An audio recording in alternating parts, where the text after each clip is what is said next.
All right, my name is Stanley Webster, Stanley R Webster, and the R is for Richard.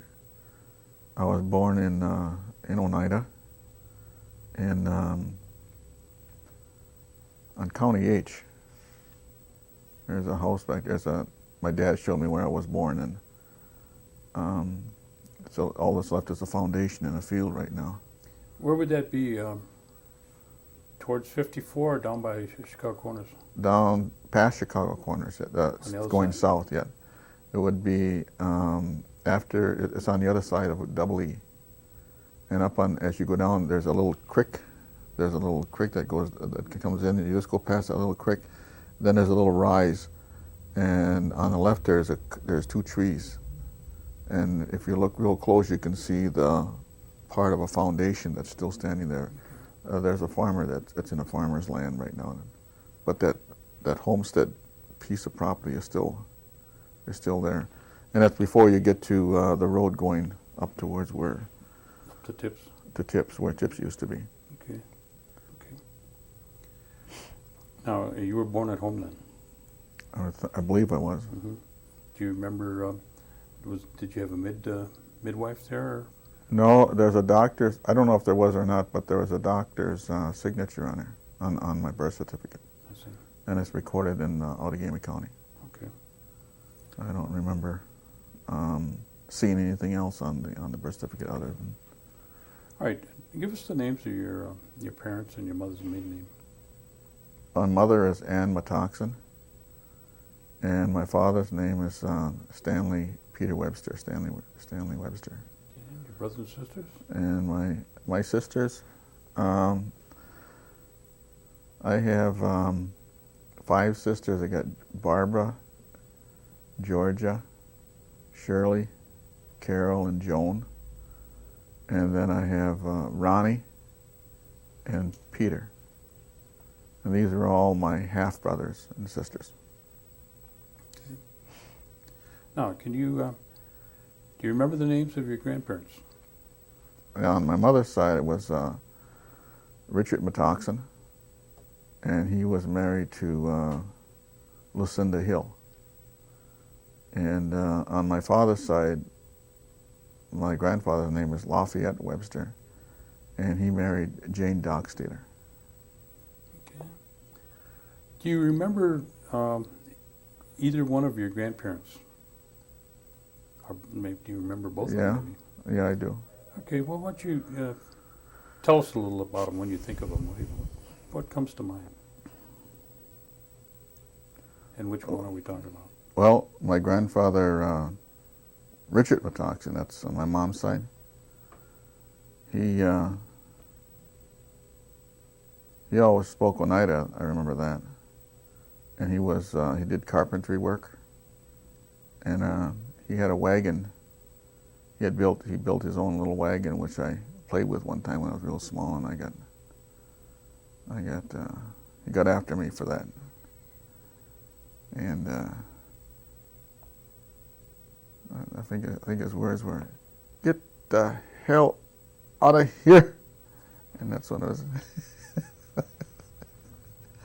And his English was, he had good English, but when he got angry, he spoke a little slower, and I knew what he meant when he told me to get away from his wagon, because I was playing with his wagon, and I was just running around the house with it, and he used it for work.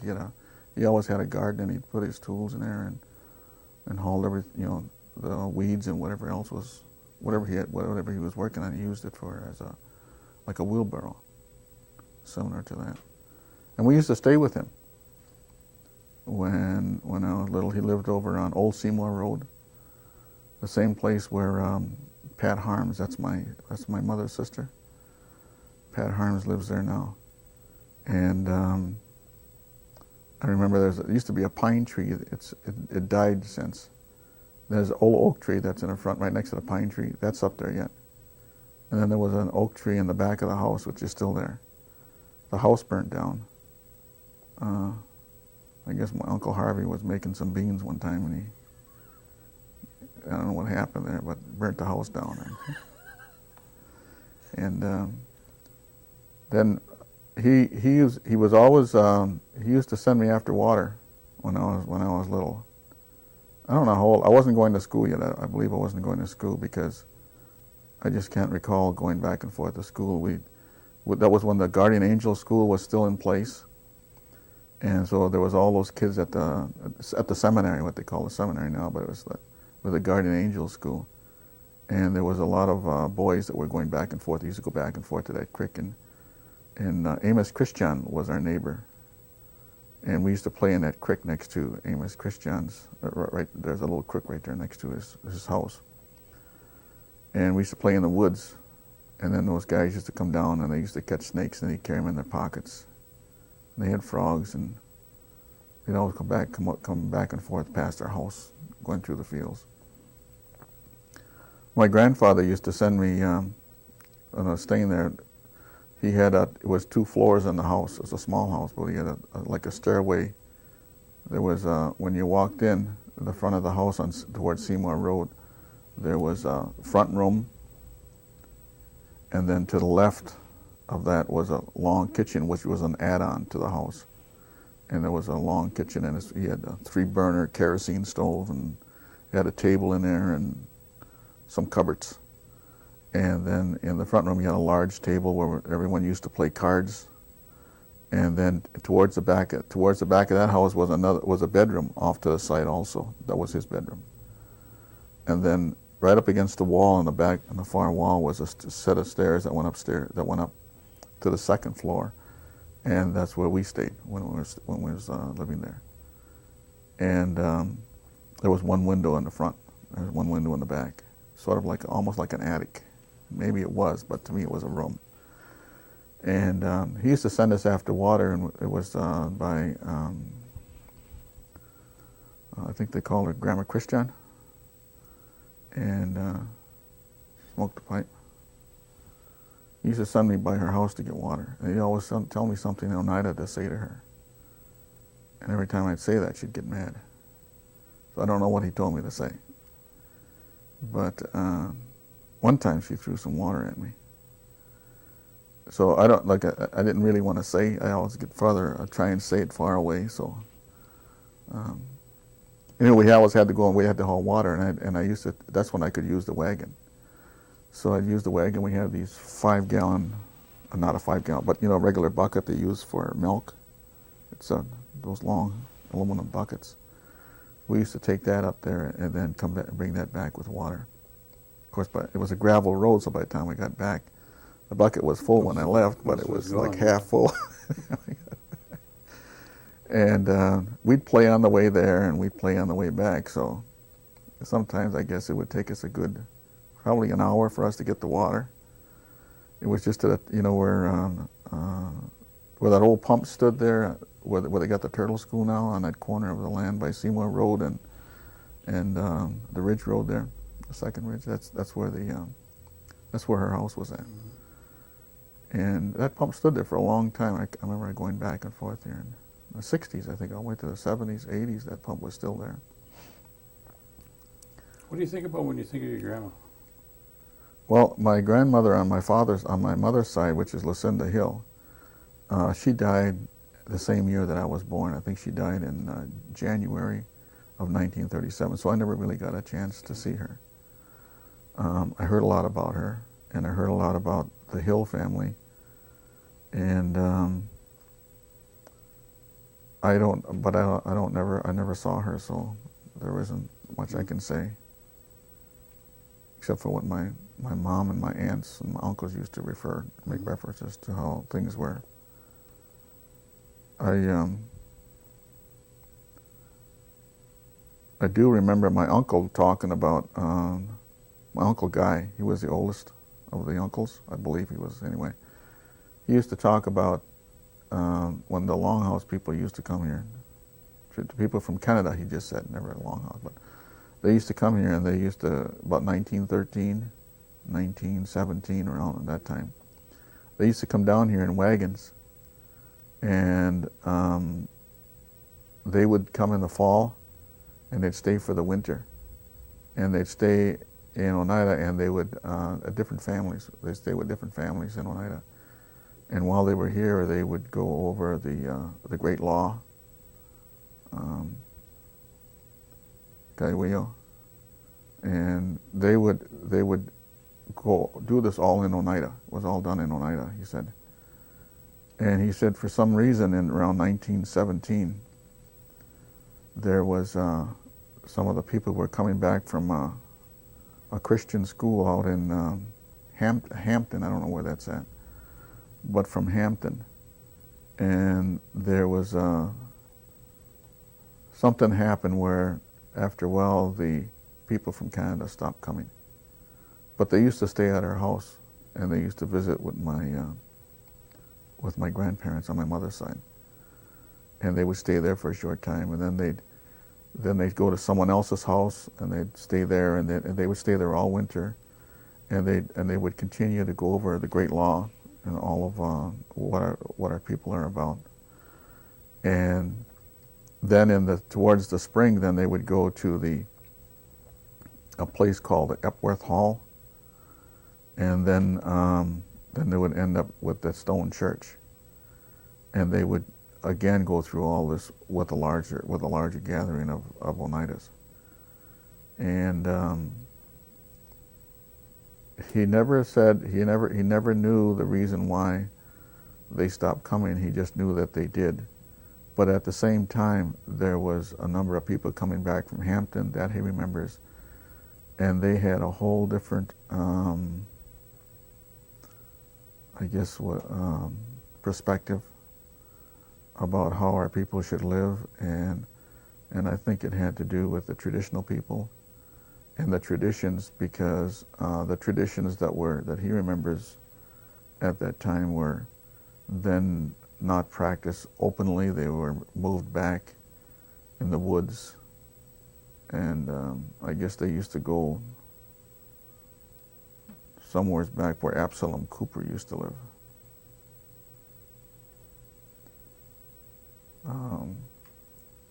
I don't know exactly what was going on, but that's what my Uncle Guy was telling me, and that was quite a while for him to remember that too. But he does remember that, and he said that the language was most generally Oneida when they were speaking. They spoke English, and of course, my grandfather used to go downtown Oneida. He used to stop at Coonan's, and he'd be singing, and he always sang Oneida songs. So I guess all the songs that they sang at the time, there used to be a number of singers in Oneida, was all Oneida songs, and while they were not necessarily Oneida songs, meaning that they went along with the traditional songs they sing in the longhouse, but they were plantation songs that they sang, and along with the hymns, and they would sing those songs when everybody got together, and I remember hearing quite often in Oneida.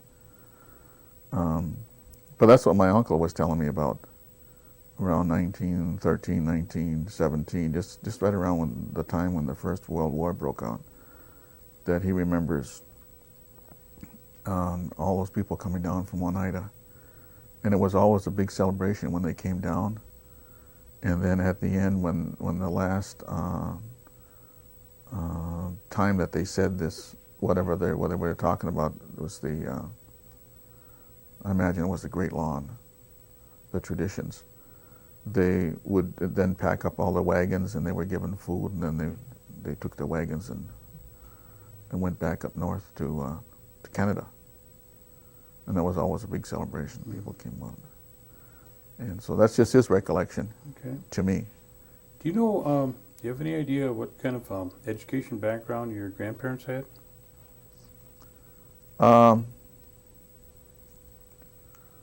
On my mother's side, I think my grandfather went to a boarding school. I don't know which one. Okay. On my father's side, Lafayette, he went to Carlisle.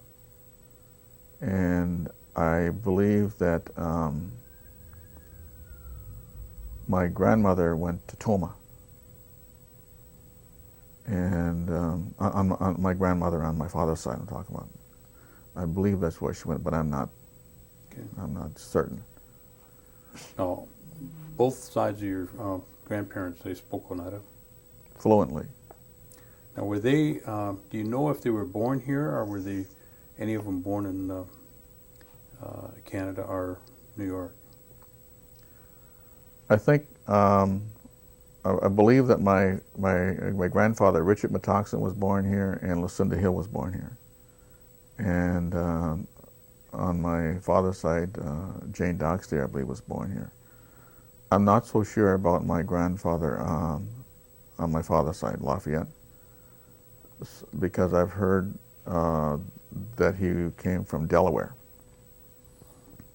when he moved here, and he was real young when I don't know how maybe he came here from Carlisle. I don't know. I'm not so sure. Maybe his parents were the ones who moved here, and then he was born in Oneida. From Delaware, though. From Delaware, yeah. That's interesting. And for a while there, I didn't know whether we were part Delaware or not. Mm-hmm. But that's. I guess that would have been my question. Yeah, that's and I really haven't gotten an answer to that.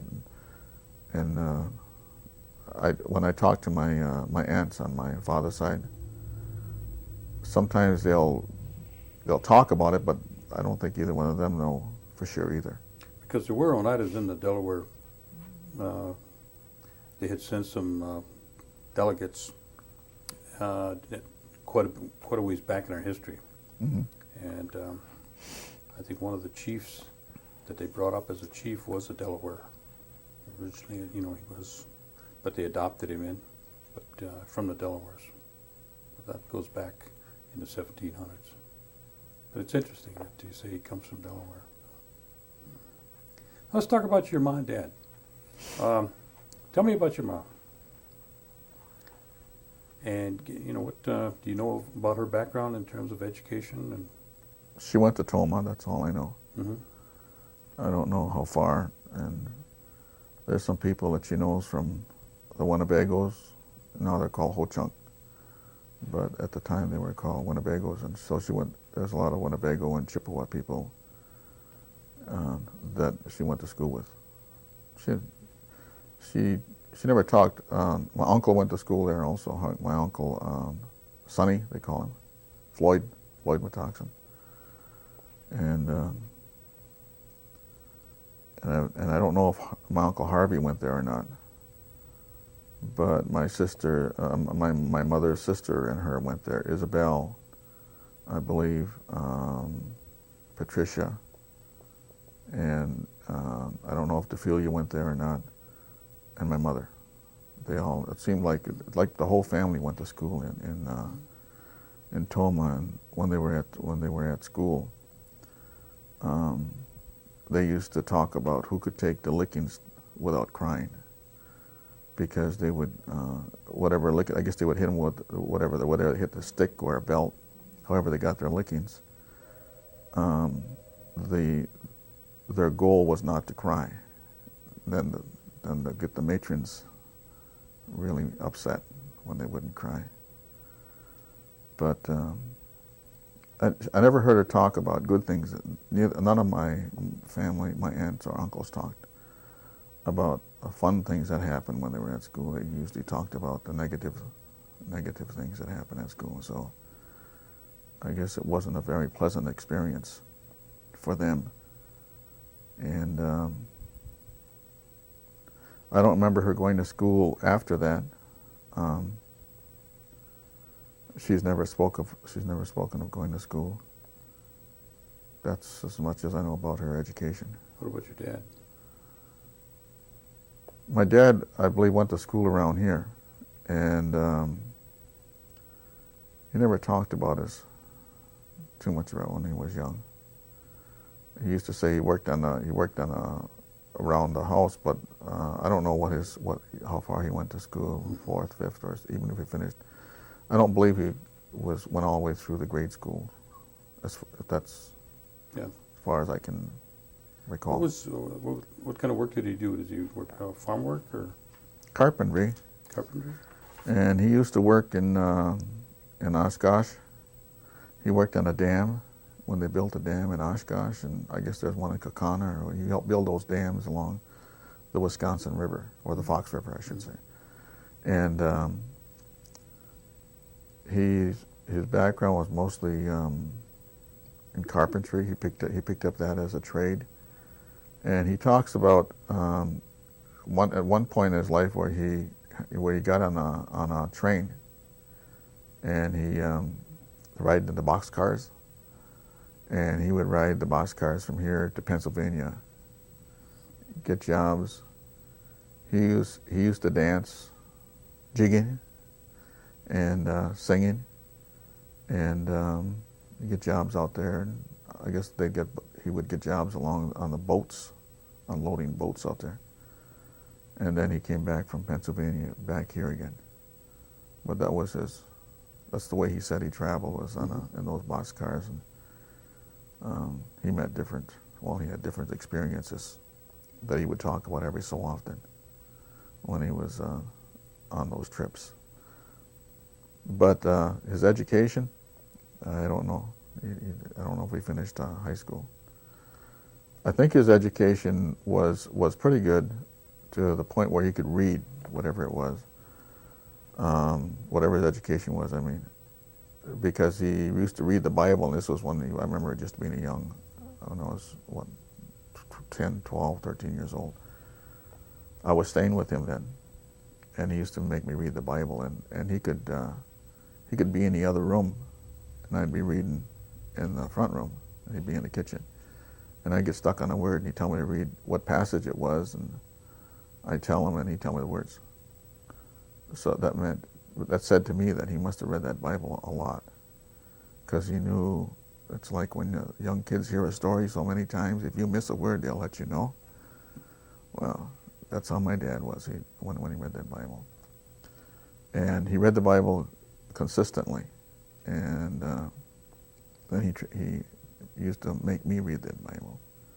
So I had the opportunity to learn all of the books from the Old Testament and the New Testament, and I used to know them all by heart, and I used to know what each one was about. I don't now, but when I was young, I did. Did your grandparents or your parents attend one of the local churches? My grandmother, and Jane and Lafayette Webster, they went to the Methodist Church. My grandfather, Richard Metoxen, was Methodist, and I believe he went to the Methodist Church. My grandmother, Lucinda, was Catholic, and I guess that had an influence, because my mother and on my mother's side, the family was mostly baptized Catholic, and on my father's side, it was a Methodist church. What about any of the singing? Did any of your grandparents or your parents participate in any singing? Well, my grandfather, Richard Metoxen, used to participate in singing over at Coonan's all the time. Mm-hmm. So he must have been a singer, whether he was with the church or in some group. He knew the songs, and he was a good singer. And my grandfather on my dad's side, I don't remember him singing at all, but I remember my dad sang a lot. He was always singing in different, no matter where we went, whether it was in Milwaukee and sometimes around the house. And that seemed to be his entertainment.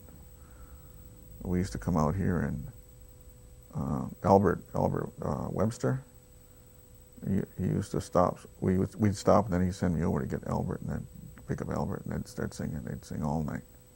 Anyone else to come in here used to come around. Well, the wakes were different at that time too, weren't they?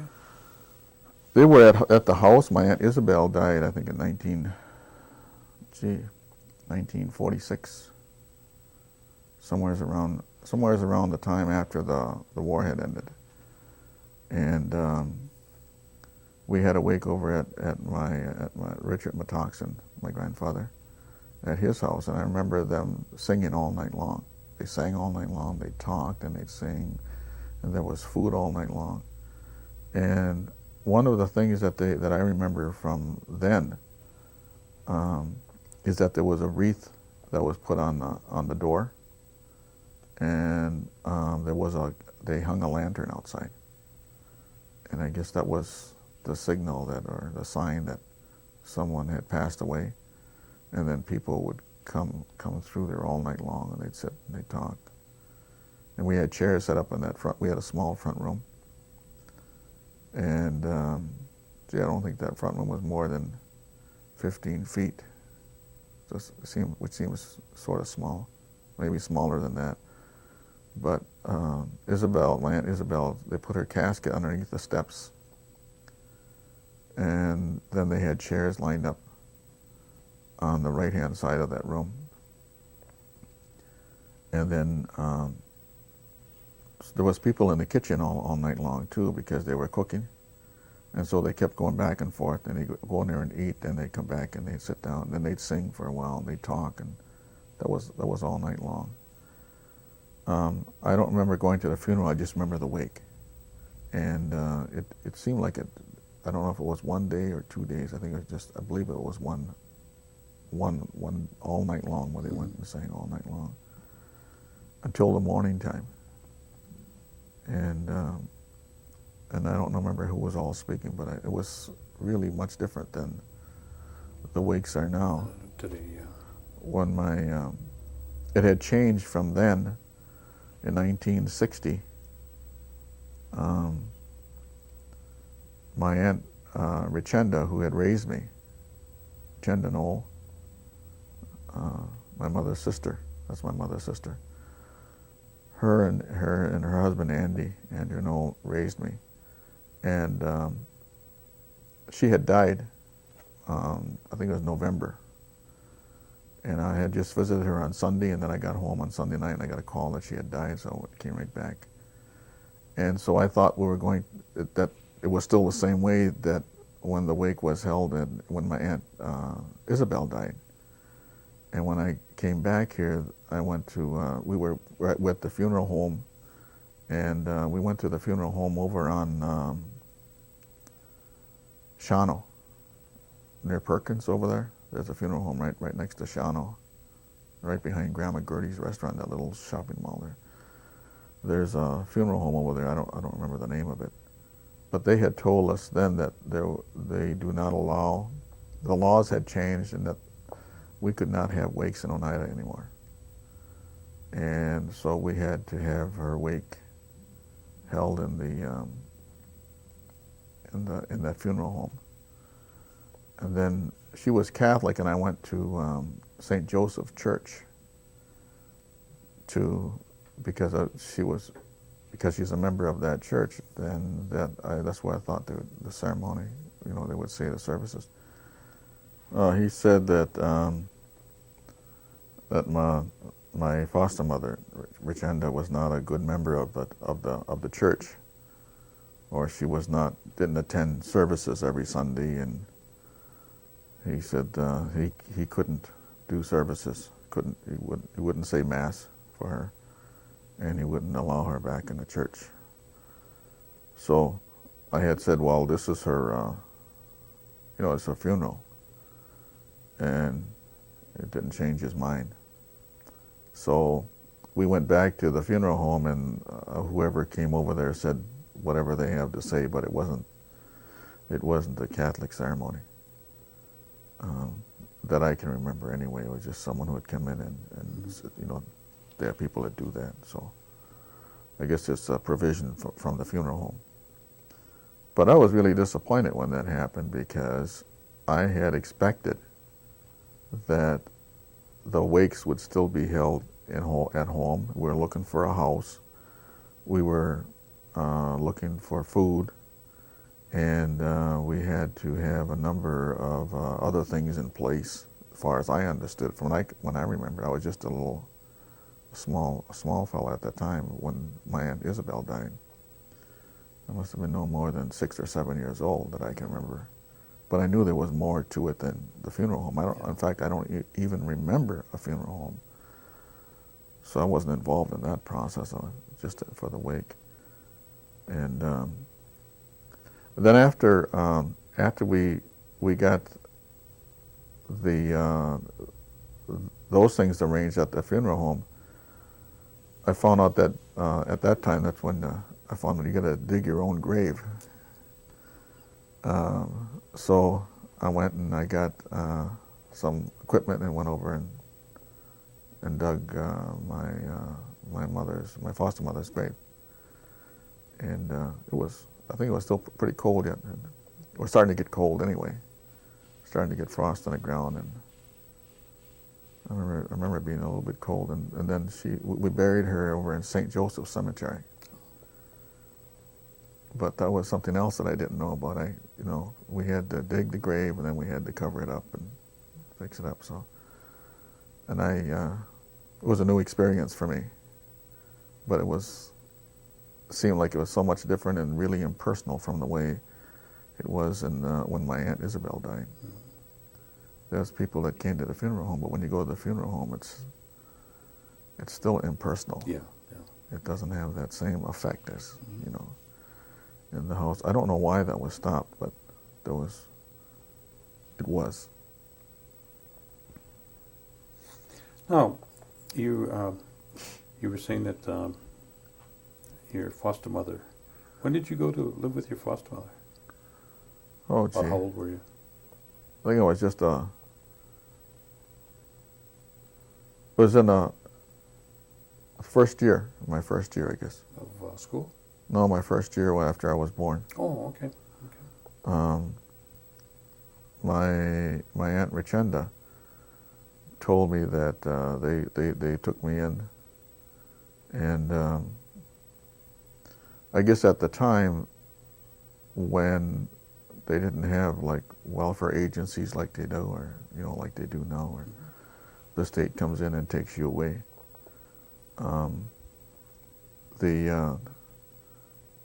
Whatever problems there are in the family, then the family, other members of the family, the sisters, I guess. They did a lot of that at that time. Yeah, they would all raise the family. So you could be raised as a member of the family and not even be a brother or a sister in reality. But they didn't you weren't let go. They always made sure that you were taken care of, and you knew about your family. I didn't find out that Richenda and Andy were not my father till I was 7 years old, and then it was around Christmas time, and then we were sitting on a little chair, and we were sitting on a chair, and we were looking at that Christmas tree, and I don't know how this came up, but I remember looking at the Christmas tree, and I got a wooden truck, and when I get overhauls, that's what I get, Christmas present, and I got a hat, one of those caps from my Uncle Sonny, because he had just come back from some kind of training.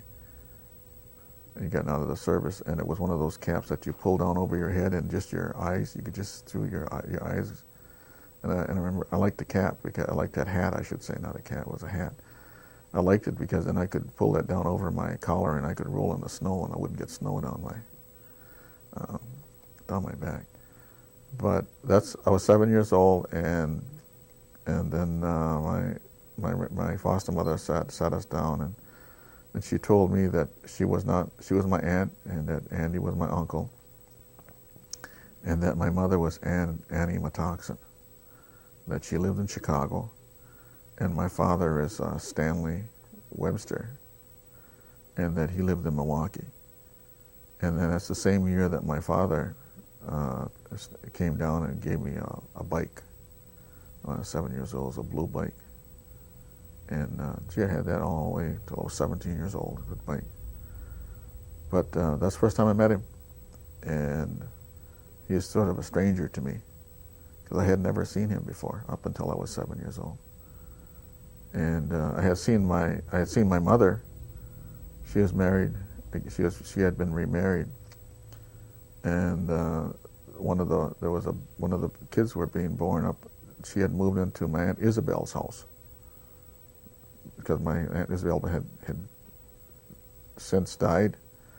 So she was living in my Aunt Isabel's house, which is on the Ridge Road, and it's down by what you call Baines Road now.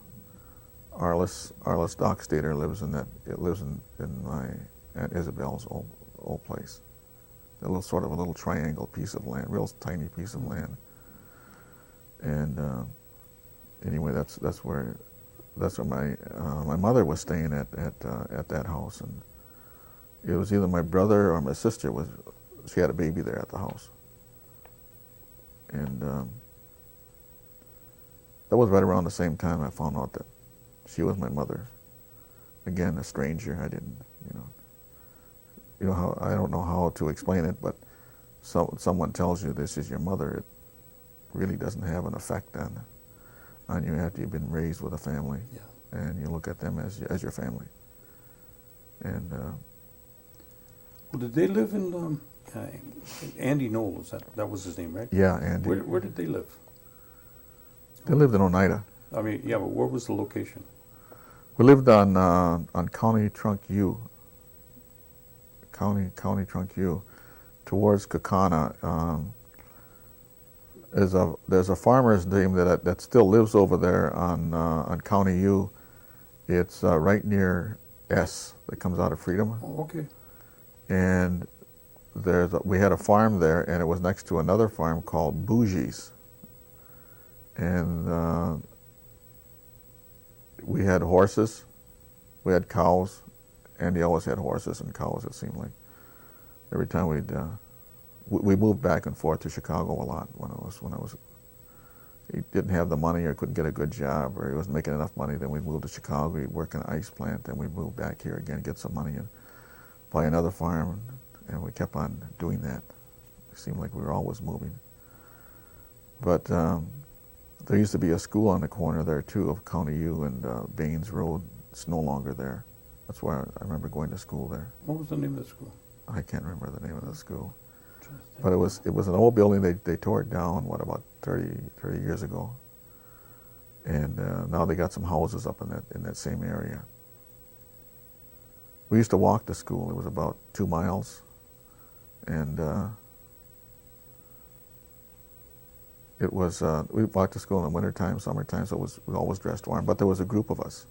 And there used to be a cheese factory right down the road from us. So there's like the kids from the cheese factory, and then the bougie kids. We were the last ones on that had I guess the last family that had kids farthest walk. So as we would come to school, then more kids would join up, and then we'd all we all used to make our way to school, and then when the school was over, then we'd all walk home. How big was the school? It's a one room. One room? It was one room that I remember. Yeah, First little through rows. 8th grade? Yeah. What would you guess the amount of students attending? 35, 50, maybe? Maybe around that. Yeah. What was the ratio? What was the ratio between Indian and white? In that school? Hmm? I think there was just it was quite a difference because there was only a few Indians going to school there. Most of the kids going to school, they were farmers' kids. Now at home, did you have, first of all, do you remember your teachers' names? No. Okay. At home, what was your duties, your responsibilities, or your chores? Do you remember any? Well, we always worked in the farm, so there was always milking and cleaning the barn and hauling the hay, and I can remember when I was still, again, this is when I was very young, and I don't remember what age I was, but and was over by Pete Kurowski's place, and I remember Pete Kurowski because he had one arm. And he lived on Second Ridge, and I was there, and I went along with Andy, and who I considered my dad at the time. So it took me along hay, and while they were loading hay, he was one of the first ones, or one of the only people that I remember having a machine where you could hook up behind the wagon and it would pull the hay up and then the people on the wagon would spread out the hay, and they used to, some of them could spread that hay way out, big wide loads, and then we had to drive the horses, and I was allowed to hold on to the reins for the horses. I remember that they put me way up on top of the rack in the front, and then I stood up there until the hay came all the way up, and I would drive those horses. But we always had little chores to do. Mostly our chores was hauling water. Whenever my Mondays were wash day, we had to go back to the spring at the place where we lived, and we had to haul water from the spring. We'd take garbage cans, milk cans, and a bucket, and we'd go back and fill up the milk cans full of water, and then we'd bring it up for my mom to do the laundry.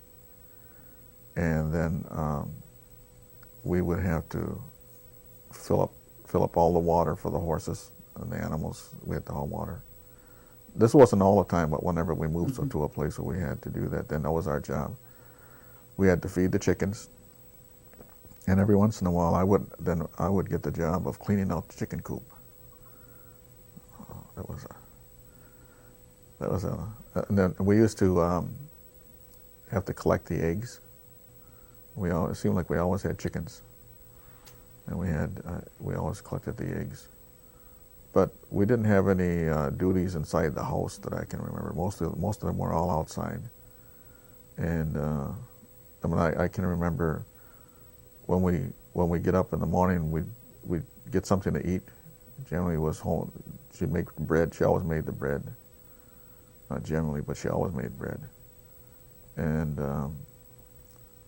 we'd have to go outside.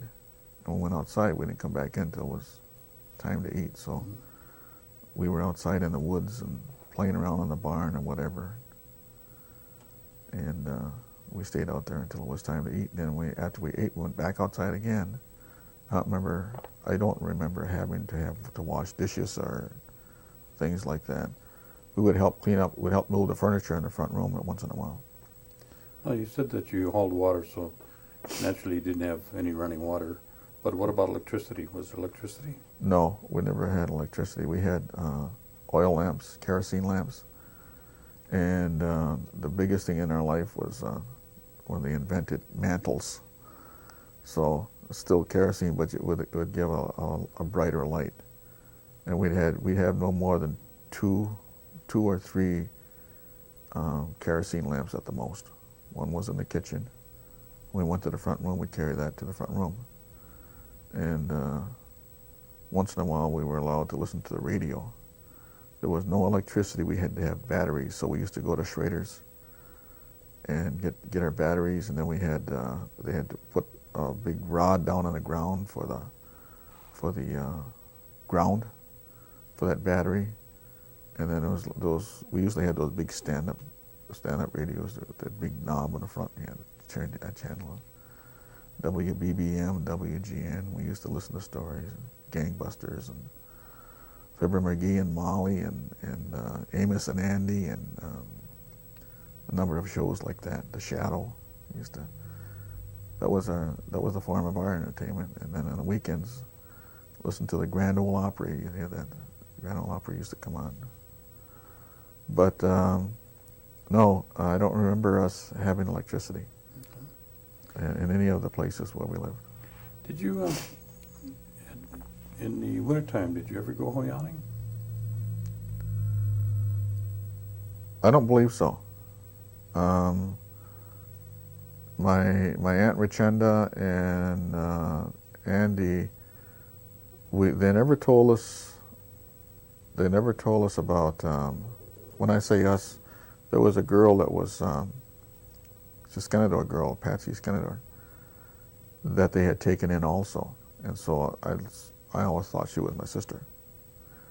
And, but we were raised together with Andy and Richenda. But they never told us about any of the things that were traditional things. They never told us about the longhouse. They never told us about. As a matter of fact, they kept the language away from us. The only one who spoke the language was my grandfather Richard Metaxen, who we used to see quite often, and he'd always come over and talk Oneida to us, and I guess they understood some of the Oneida because he spoke, that was his primary language, and they never said, they used to tell us about stories, stories where they used to see this man come in and he was a good-looking person, a good-looking man, and he'd come in, he had a nice coat on, and they'd be dancing, and then when they see him leave at night, then they see hoof marks where he was when he left. They used to talk about fire along the fence, stories like that, but it wasn't, nothing was related to Oneida stories that I can remember, and so I really didn't have any understanding about Oneida as such from my parents, and I don't remember the only thing that I remember that was Oneida was the wake when my Aunt Isabel died. They sang Oneida. I knew Oneida singing because there was a lot of Oneida singing when that was around. But my foster father, he was German, so we heard a lot of, and his brothers were here from Germany, and so he was born in Colorado, I guess, and he used to work on beet farms out in Colorado, sugar beets, before he moved here to Oneida. And I remember he was really good with animals. We get animals, would call the cows, call those cows, and they would come over. They would come over by him. And the horses, whenever he went outside, they always just came by him. I don't remember him calling. And if they were way back in the woods, he'd just whistle, and they'd come running up there. And he used to harness them up. I used to try and help him harness them up, but I could never really pick up the harness. Those horses were much bigger than I was. Put the collar on them, and he used to be able to handle a horse where he could just talk to them, and he'd do cultivating for different people, and plowing, and everything was by hand. We had to walk behind the plow, and that's the kind of plow we had, and a rake where you had to sit on a rack, and it's a dump rake, and so you put that handle and pull it up in little ways, and then it's a sickle, sycamore, I guess that's called. That's how he cut his hay with the horses, and then he'd haul the hay, and that's how we lived on different farms, but I always remember him. That's how we did those things. Okay, when did you, or where did you finish your school at, the grade school? Grade school I finished in, I believe it was High View, it's called. Okay. That's in Oneida. It's near the town of Hobart. That little place they call like an apartment building over there now. Mm-hmm. That's where I went to school. And now that school, I remember a teacher's name is Mrs. Jukness. She taught the 7th and 8th grade, 5th, 6th, 7th, and 8th grade. And we had rows of seats. Rows of those little desks with ink wells. Mm-hmm. And the desks were on little like on 2x4s. They were all put on 2x4s, and so you could move those desks over to the side, I guess. And so when I was there, I went. They took me to Washington High School, or I guess it's called, or Washington Junior High, in Green Bay. And I remember clearly because when I was there, they took a picture of me. I was down in the front row, and my picture was in the paper. And I didn't go there, but they had taken a picture. Just, I guess it was to show that Oneida kids had come from Oneida, and that we would be going to school at Washington Junior High. In that same school, we had on the other side, I don't know, Mrs. Olson, I think was her name, but I'm not certain. There was another teacher. She taught the 1st, 2nd, 3rd, and 4th grade. It was a small school. What did you do after you finished there? Well, when I finished there, I went to live with my father in Milwaukee, and then I didn't complete the school there. I think it was in the 7th grade. So then I left. I was sent up by my dad anyway, and then I went to school at View School. Same name except Hyde-View. And we went to View School. It's on, I think it's on third or 4th and National in Milwaukee. And I remember going to school there. I think I was in the 8th grade. Went to the 8th grade there. And then the next year I went to Boys Tech. They call it Kosciuszko. And that was over on Wind Lake Avenue. The Boys Tech that I went to, there was, where we lived, the Boys Tech was on a corner from where we lived. A really huge school. It was almost a block square. I couldn't go there until I was in the 10th grade. I mean, they only went to 10th, 11th, and 12th grade in that school. So when we got out of the 8th grade, then everyone had to go through this other school. It was called Boys Tech Annex, and that's where I went to school.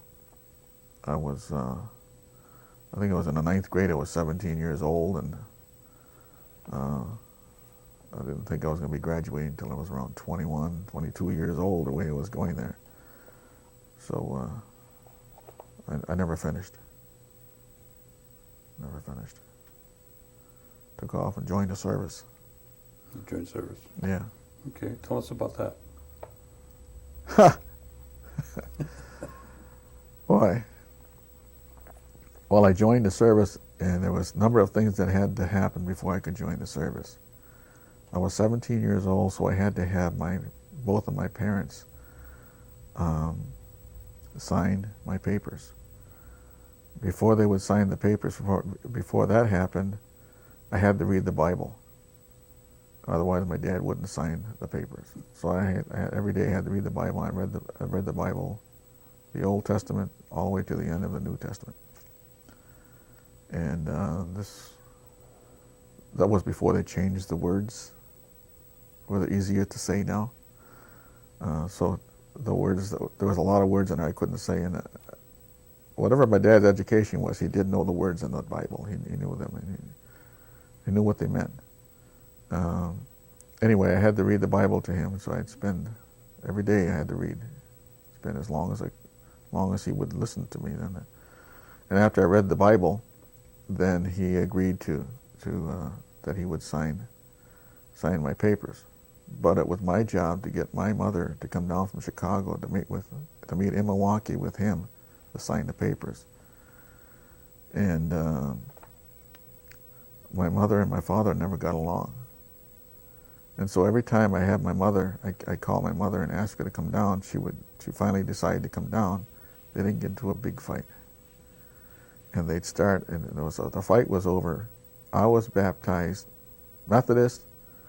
I should be Methodist, and my name is different than what it is now. It wasn't Stanley Richard. It was Richard Wayne. And my mother would say that I was Catholic, and I was baptized.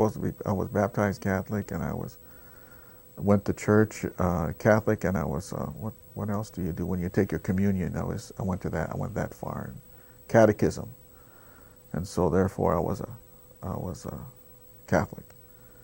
And he said, but your record shows that they'd go back, but his record shows that his baptismal record is Methodist, and they'd get into a fight. Every time they come together, they go back and forth. He's Methodist, no, he's Catholic, no, he's Methodist, no, he's Catholic. But you must have won sometime. Well, there was a time when I just finally, after a while, I think, this went on for quite a while, several meetings, and finally they decided to sign my papers. What happened is I got the papers. I don't know how we did that. I don't know how this was done, but my dad went to an alderman that he knew, And so the alderman was able to get some way for us to get the papers. I took the papers down to my mother, myself, and then we had to go to the BIA to get something done down there too, and I don't know what it was, but we went to the BIA in Chicago, and then she signed the papers. I think it was still over the name. And so when I grew up, I was called Little Boys. And when I went to school, I got kicked out of school the first day I went to school because I told my name was Little Boys. And that's how I always knew my name. And so then I had my mother, Richenda, she had to bring me back to school the next day, and then she had to tell my real name. And then she told me what my real name was. My name was Richard Knoll. Okay. So then I was going to school, I was known as Richard Knoll. I went to live with my dad, my name changed. It was Stanley Wayne. So I went with Stanley Wayne. And then my mother, when I was staying with my mother, I was called Richard. My name was Richard Webster. And so my mother was trying to get this all ironed out because my baptismal record, which I never seen, there was another name on there according to my father. And she was trying to find out what my name really was and how we had been registered. So I was enrolled as Stanley Richard Webster. And so the BIA was able to find the records. Okay. Then that helped out, because then I was also able to get my birth certificate, because now I knew what my name was. And then after they were able to figure out my name, and then they put my appropriate name on the papers, I brought those papers back to my dad. It didn't say whether I was Methodist or Catholic, and he finally signed them, and then I went into service. Mm-hmm. But it was it was sort of difficult at the time, but it was because I didn't know what my name was there for a while, and I had went through a number of name changes, and which is, I guess, some kids do and some kids don't. But when you live in a foster home, I guess that's a common occurrence where your name might be changed. I wasn't aware of it. 1954. We're 17, and we're going where? We're going into the Marine Corps. Okay. I went into the Marine Corps, and then I did my training. Where'd you go to boot camp? A boot camp? I went to Camp Pendleton. Okay. San Diego. Us about your whole episode. I remember going into boot camp, and it was. I remember that it wasn't as hard as I thought it was going to be. I thought it was going to be really difficult because I had listened to my cousin saying how difficult it was going to be in a boot camp. It wasn't really that hard. It was. It wasn't hard physically, is what I mean. There was the thing that happened when I first got there is I had to have all my teeth fixed, and that was so we all, I think everybody, there were a lot of us went there, and some of the guys that I was in there with had their teeth pulled out altogether, and they had those old drills. I remember we had to stand in line, and we had to get shots, and we went, just living in those quarters and those we lived in Quonset huts. That's where we were housed at. A lot of inspections, and there's a lot of things that I was not familiar with when I joined the service. And but the one area I was familiar with was cleaning the house, because when I lived with my dad, I had to have the house so clean that he could take a white glove and go on any windowsill or on any window and not get any dust. He used to lay a flashlight underneath the bed to see if there's any dust. And so I knew about how to keep a place clean, and he would check the dishes, he'd check the silverware, and he checked the refrigerator, make sure that was clean. And there was no dust behind the refrigerator or behind any of the furniture or behind the bed. It wasn't like you see houses cleaned today where you kind of take the vacuum cleaner and clean up the house. It had to be totally clean. And if it wasn't, then you know, had to do it over again. But that's how his inspection of the house went. So I was used to that sort of inspection when I joined the service. And we had to wash our own clothes and things like that. But it was a new experience to give. You know, one of the best things that I liked about joining the service is we got a full meal. We got to eat meat, which we didn't get at home. And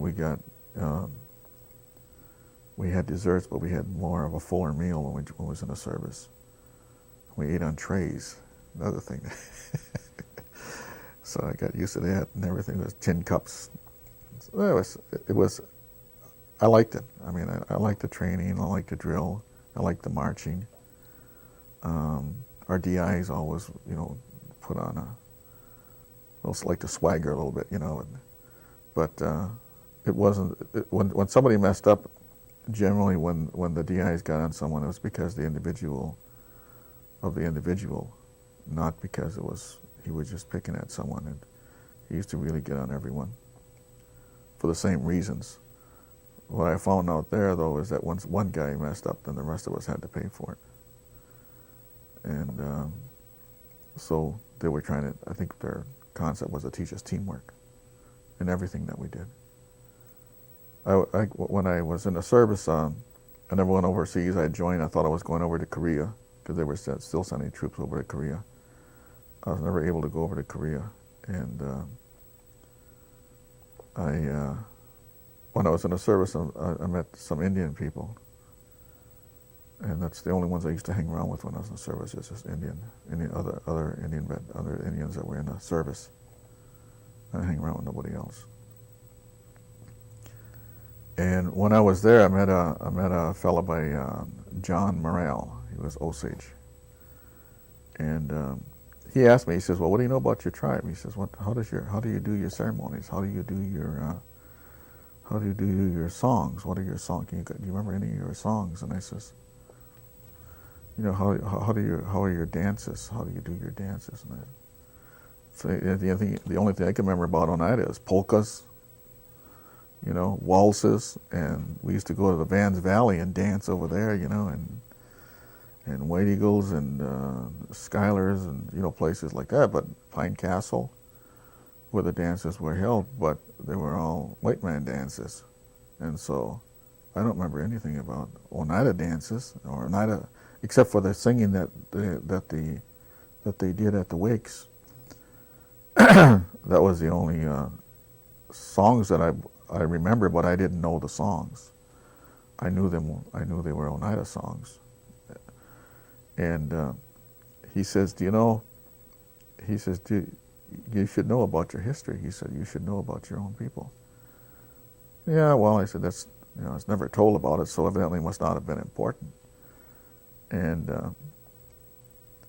he was telling me that it was important. He says, he says, "You should really," then he told me, he said, "You should really know about your history." He said, "But let me tell you a story." He told me about Tecumseh.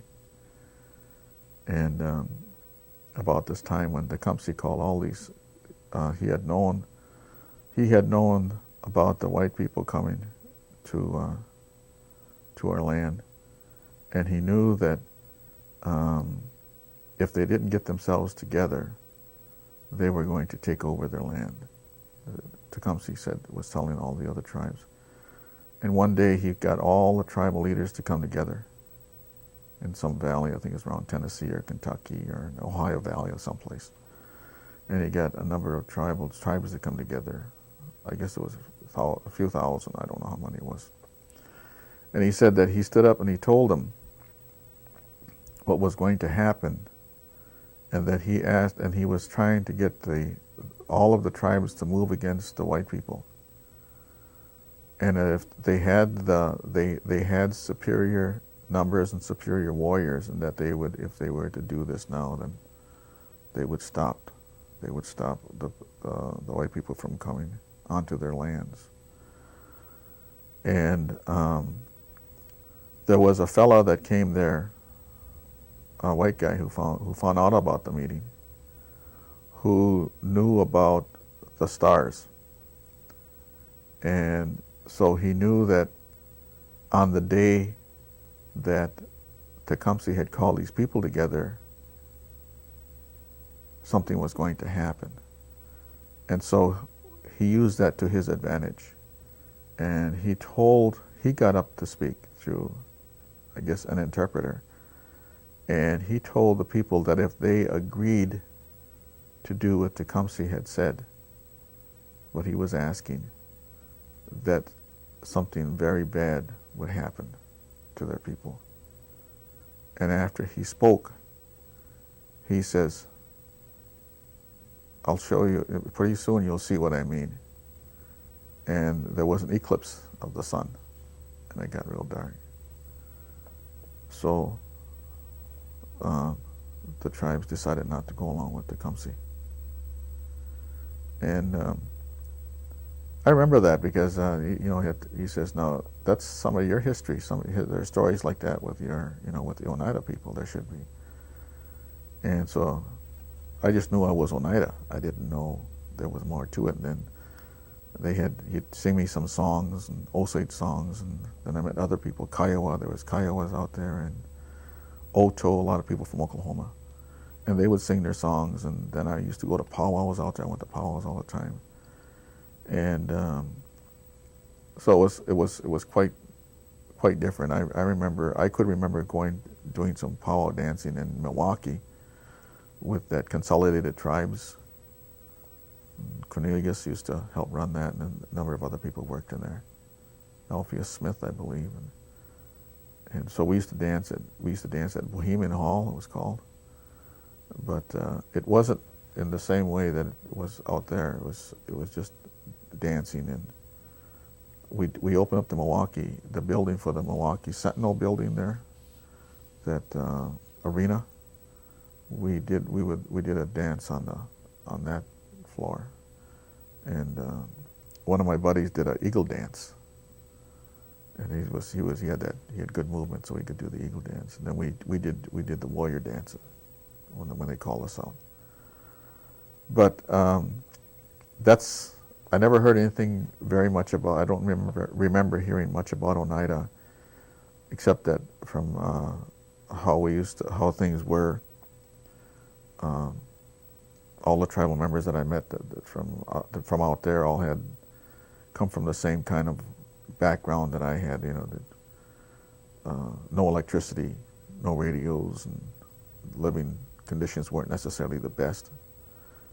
By comparison, it wasn't. To us, it was good, but when you tell the white people about it, then they didn't think it was so good. So that's when I began to become interested in learning about who we were, about who Oneida was, and what even Oneida means, because he was saying there must be another name for that. I said, well, I don't know what it is to me. Oneida is Oneida, says I'm Oneida. So and then he used to give me different books to read, and I'd go to the library, and I used to sit there and read those books, and he'd always tell me stories about the tribes, different stories. The one I remember, though, is that one about Tecumseh, when he told me about that. And I never really knew who Tecumseh was. Up until then, I never heard of him. And I guess that's the thing that I learned mostly about. When I got out of the service, I came home, and I had expected that after hearing all those stories, learning about those other tribes and hearing the stories that we were going over from the guys that I was in the service with about their reservations, when I came home, then I was looking for the same things, because I thought maybe that's just the way I was raised, and there was probably Oneida things going on, and I didn't see any. And if I did, I guess because I wasn't familiar with it, I wouldn't have recognized what it was. The only thing that I remember about when I came home was the wakes. That was traditions were brought out then. The singing, when we had the singers come together, and functions around the church, the Methodist Church and the Episcopal Church. there were some things that were done with the language involved. And so when the language was spoken, I just took that to mean that this must be something that's Oneida. And so I had realized that I didn't realize then that our tribe was a Christian tribe until I was in a service. Because when they asked me about the ceremonies or how we do our services, like the only thing I can remember is the St. Joseph Church. And he said, no, not that kind of service. You have other religious ceremonies. And so I didn't know anything about it. It's like being asked to explain about what you are as an Indian. What is Indian? And you're supposed to be able to answer the question when you're young and you don't know the answer to that. Well, what is Oneida? I said, well, I could explain who we were, where we were from, but nothing of any substance. So I kept on asking different ones, and then I talked to, that was around the time I talked to some people from Oneida, and they would speak Oneida to me, and I didn't understand what the language, and their first words were, well, you ain't Oneida. And somehow or reason I thought I was born Oneida, so I believed that I was Oneida, but according to their ways, I mean, to what they were saying to me, they said I wasn't Oneida. And the person who was the most there was one person in Oneida who really got angry, visibly angry, to the point where he wouldn't talk to me anymore, was the fellow who owned Vans Valley. John Garrisol? Vans Valley was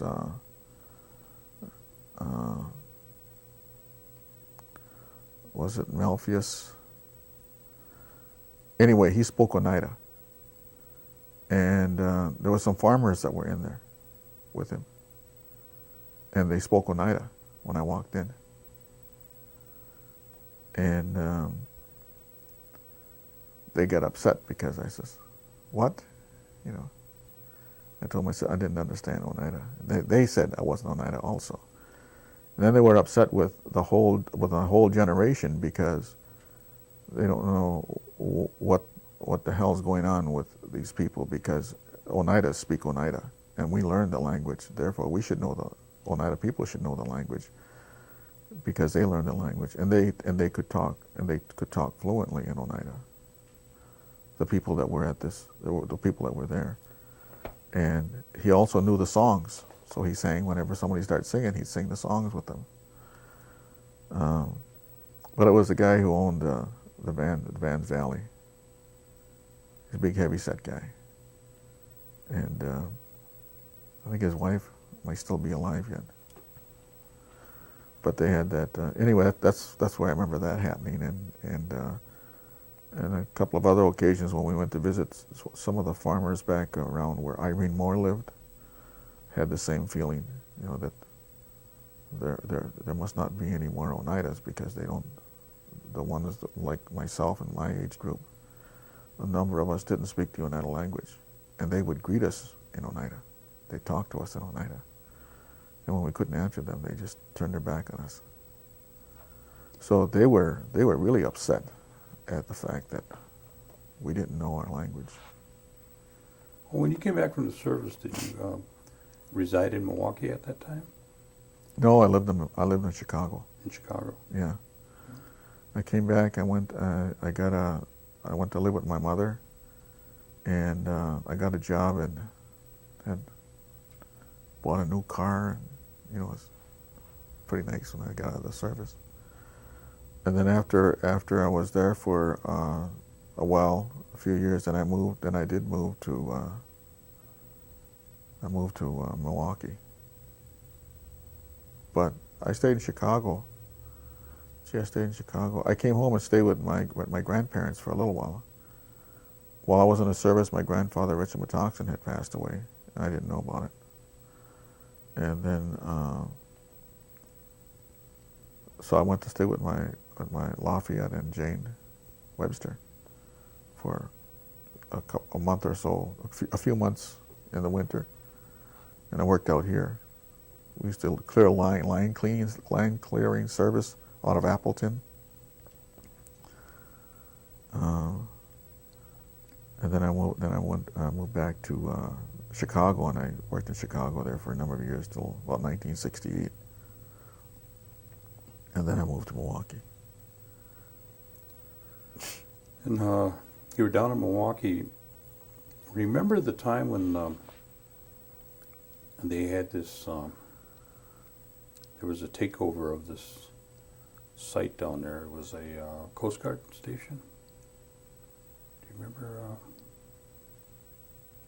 There was a group of Indians, some of them were Oneidas that were involved in that takeover. I was just wondering if you were down there at that time. Yeah. Yeah. That was Herb Paulus. Was that what it was? Spider Denny. The Moore Boys. Yeah, I remember. What was that all about? Do you remember? I think it's around the time that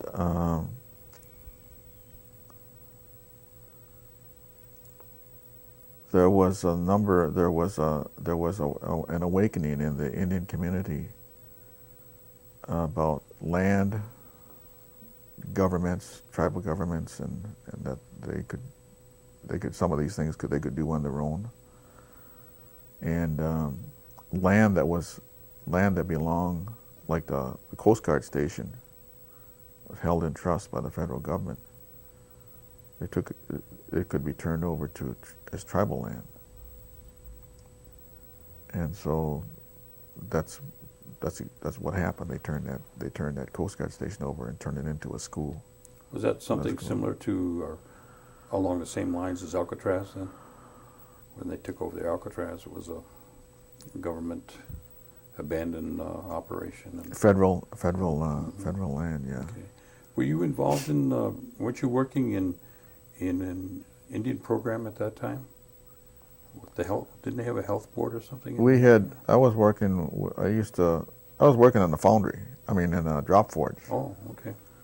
And I was working at a drop forge in Milwaukee, and I was like a heater, whatever that means. But I got laid off. The work wasn't there, so we got laid off. And while I was laid off, I had went to an organization. There was an Indian organization across the road from where I lived, or right around the corner from where I lived, and it was called the American Indian Information and Action Group. And so I used to stop over there when I was off work, and I'd see what was going on. I knew some of the guys over there, Oneidas and Chippewas and Winnebagos and Menominees. It was all just different tribes. They belonged to the action group, and they were something happened. I used to just go there, and they gave me some papers one time that were federal rules, and they asked me to read them. So I went home and read them, and then they said that the school board had a Title IV, I think it was called Title IV parent committee, and that was reported to the school board in Milwaukee. And so we went down to the school board, and they asked me if I remembered what that regulation said, and so I told them, and so they stood up and said what I had said. And what they were taking issue with is that the people that were on that Title IV parent committee were not parents, that they were administrative personnel. And so they wanted me to be part of that action group because I memorized, for some odd reason, they liked the way I read, that I could remember or see those things in the laws. And so based on what I had said and then I showed that to them, that section, then a group of us went to the school board and we tried to get on the school board agenda in Milwaukee, which is a little difficult when they don't want you to. They actually had minutes that would last 10 minutes. They called the meeting to order. All of the issues would be deferred out to various committees, and the meeting stood adjourned. So there was no allowance for participation from anyone who was there. And we went there. Finally, this one time we got on the agenda. And we found out when this meeting was going to be held. So then they asked me to go there. And I went there, and I met a black woman that was there. Her name was Tasleen Rogers. And we went to this Title IV Parent Committee meeting. And we sat there. We were sitting around the big table that they had. And there was a number of other people there. And finally they made me ask the question about that same section of the law that I had read earlier. So I raised my hand and I asked that chair if I could ask a question. So I asked a question, and so I asked them if they were parents. And they said no. And so then I read the section of the law to them. And it says it's supposed to be a parent committee.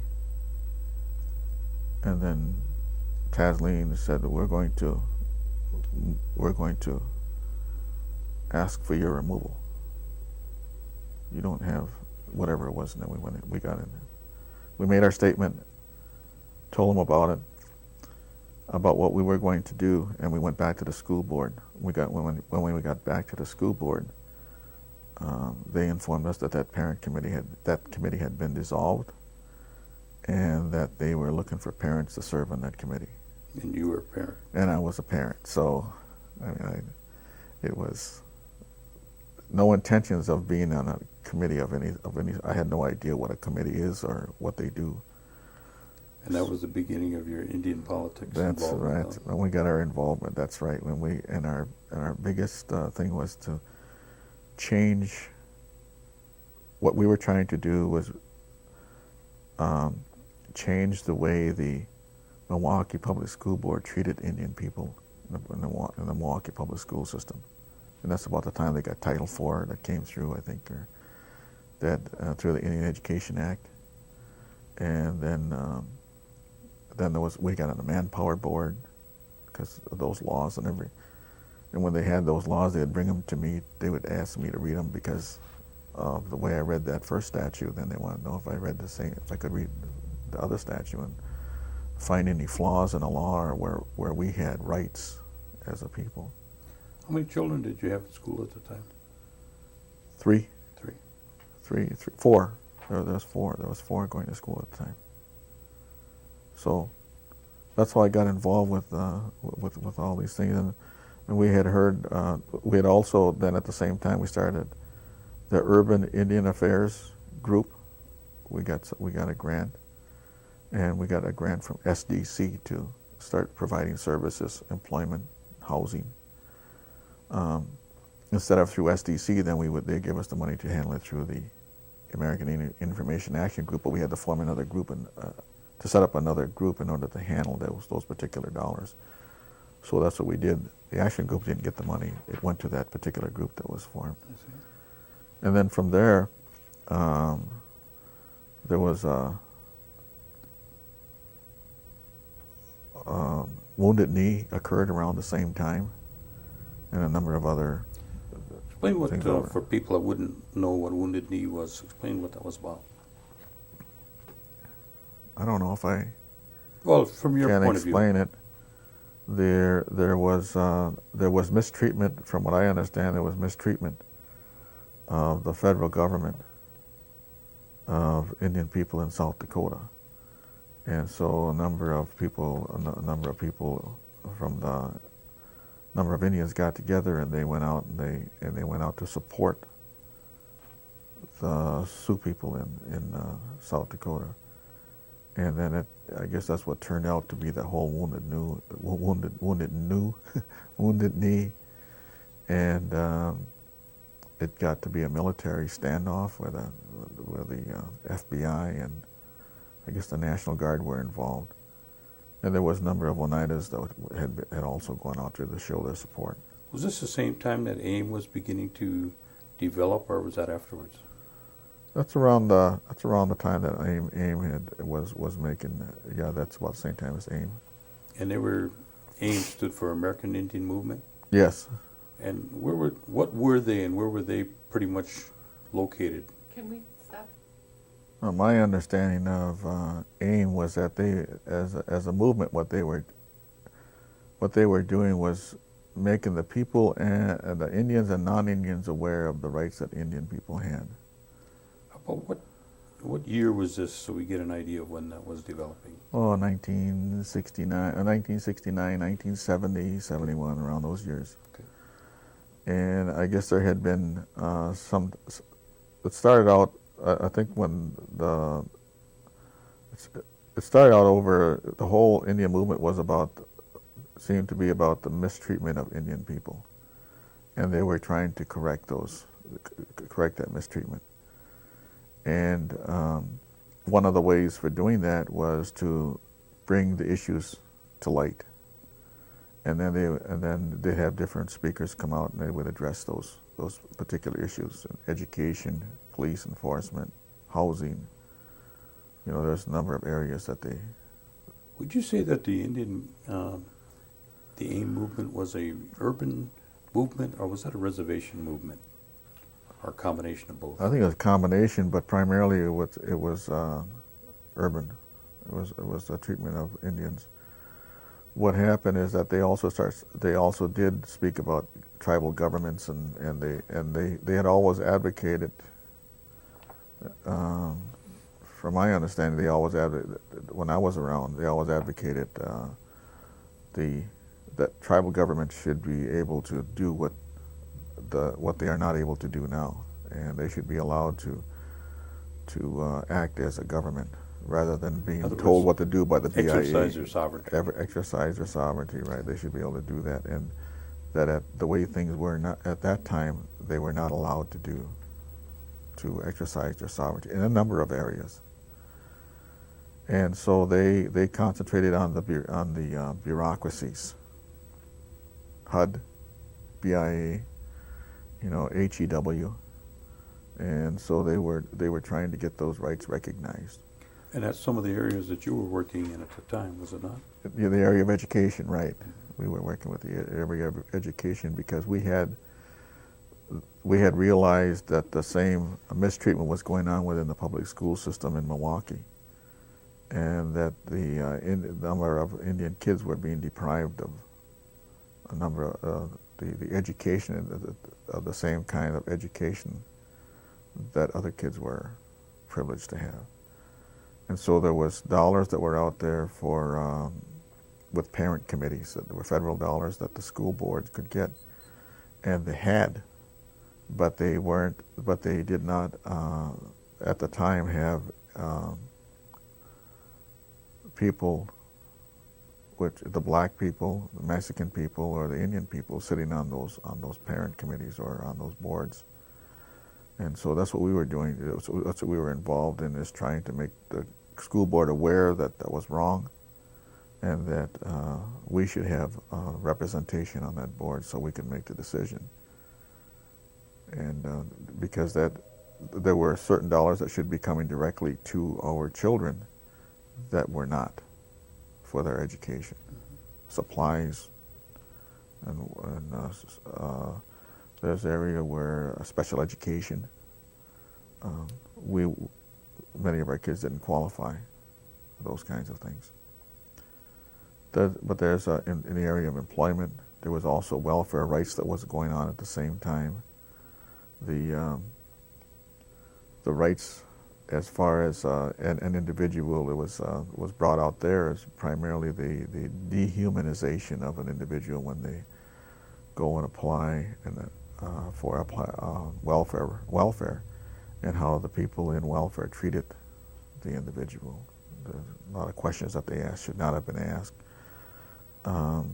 In public, the public display of how they treated the people, and so they were trying to change the welfare system also.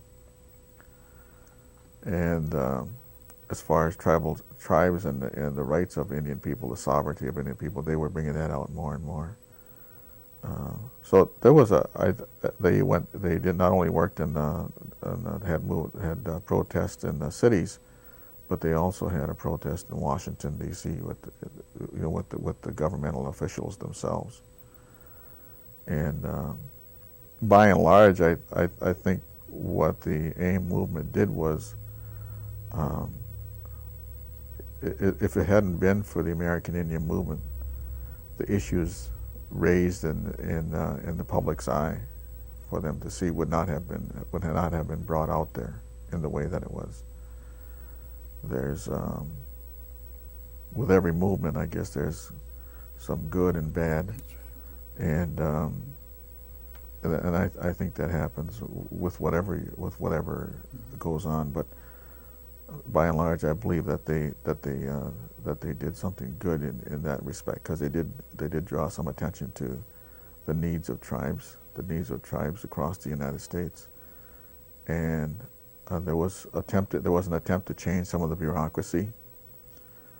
But it's like changing a bureaucracy is like changing, trying to figure out which end of the worm the head is on. You can poke that worm, but you ain't going to change the shape of it. And so they would get the worm to react, but they never were able to change the worm. The worm is still there.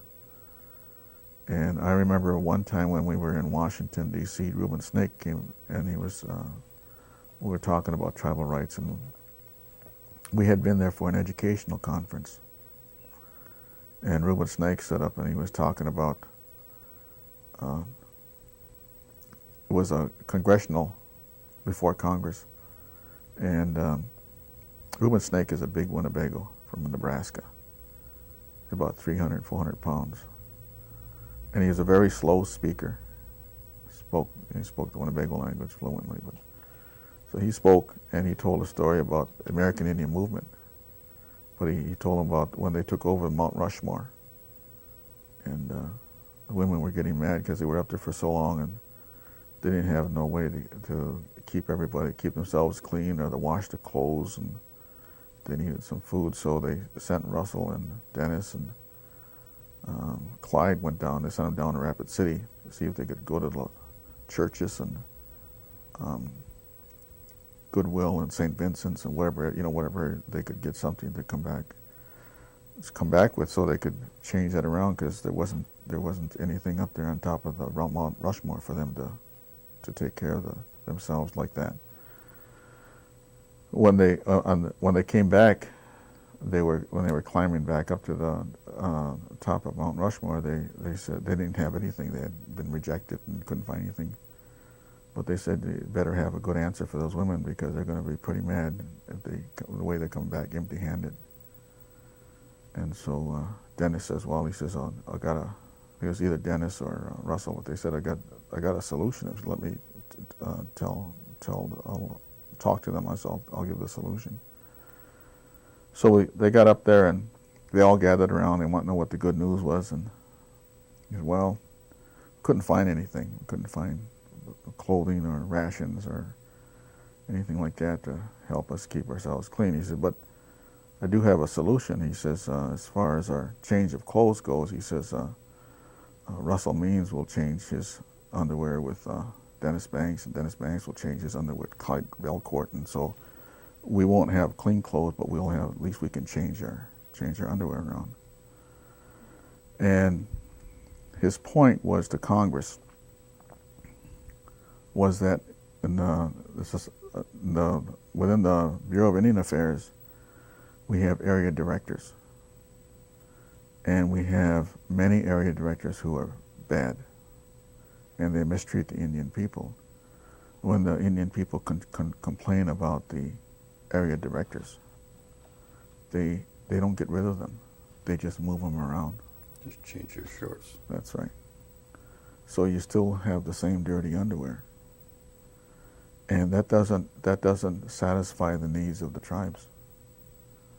His point was well taken by Congress, and I think there was something done, but it was based on that story. Mm-hmm.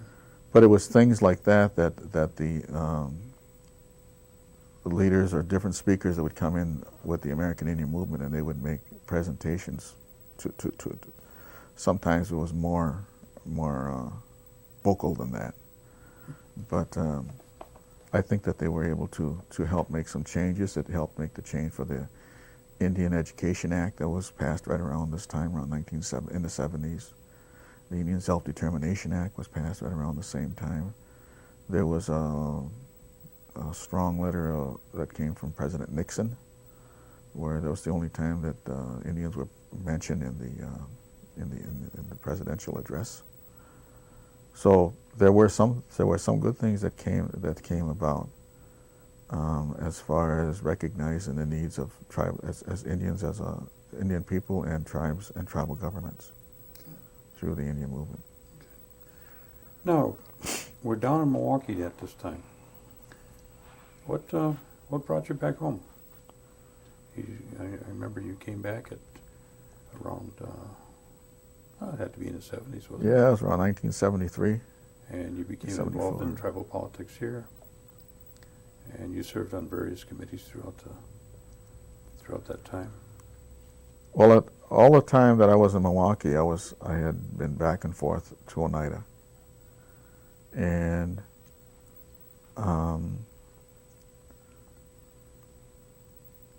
I had helped get some organizations started in Milwaukee. One of them was the Milwaukee Indian Health Board, and the other was the Milwaukee American Indian Manpower Group. And while I was working with those groups, it was around 1973, I had come back, and I had come back home and to Oneida, and I attended one of the meetings, and there was a resolution or a letter that had come from the Bureau of Indian Affairs that we were going to get some claims money. And I read the letter, and the letter said that we could reach a determination as to how that money would be paid out. And I was assigned. I got onto a committee. I was on a committee with Norbert Hill Sr. and Anna John. I believe Joyce Ninham was on there, and Percy. And I don't know who was on the committee, but one of the things that we were looking at was to say how that money would be paid out. Well, in that memorandum that we got from the Bureau of Indian Affairs, it said that we could decide that. And so based on that, then I took that letter back to that memorandum. I took a copy of the memorandum, and I asked if there was a way that we could figure out to pay the money out to our tribal members and still keep the money. And so I called the First Wisconsin Bank in Milwaukee, and then I called the Marshall and Isley Bank.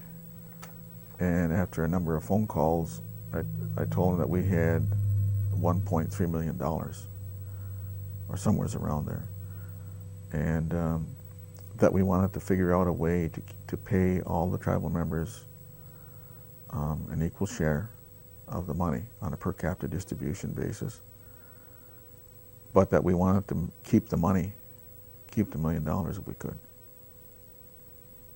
And if we could just pay like the $300,000 and keep the rest in trust. So they helped do a plan, both of them.